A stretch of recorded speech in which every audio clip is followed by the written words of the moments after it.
Hello everyone, welcome back. আসসালামু আলাইকুম। আজ আমি তোমাদেরকে শেখাবো স্পোকেন ইংলিশের effective rules for English speaking, যা শিখলে আপনাদের স্পোকেন ইংলিশে কথা বলতে অনেকটাই সহজ হয়ে যাবে। তাহলে দেরি না করে এখনই শুরু করা যাক। Let's start.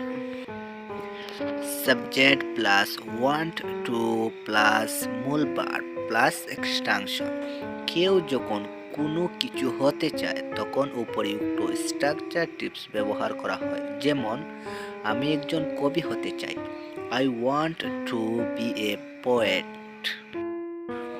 রাসেল একজন লেখক হতে চায়। Rasel wants to be a writer. Subject plus have been অথবা has been plus adverb of place plus sense অথবা ফর প্লাস এক্সটেনশন। অতীত সময় হতে কেউ কোথাও আছে বুঝালে উপরিউক্ত স্ট্রাকচার টিপস ব্যবহার করা হয়।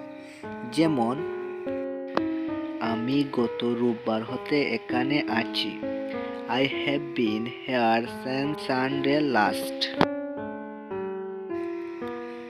আসিফ 2 ঘন্টা যাবৎ স্কুলে আছে। Asif has been in the school for 2 hours.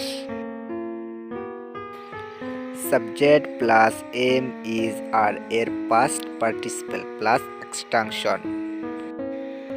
Bangla বাক্য হয় বা যায় কথা থাকলে উপরিউক্ত স্ট্রাকচার টিপস ব্যবহার করা হয়।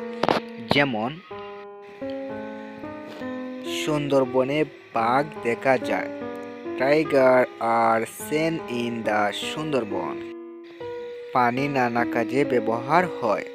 Water is used in various works. Subject plus look plus extension. যদি দেখার সাহায্যে কোনো অবস্থার পরিবর্তনের কথা বলা হয়। দেখাচ্ছে মনে হচ্ছে ইংরেজি। উপরিউক্ত স্ট্রাকচার টিপস ব্যবহার করা হয়। যেমন, তোমাকে মোটা দেখাচ্ছে। You look fatty. তাকে বিষণ্ণ মনে হচ্ছে। He looks gloomy.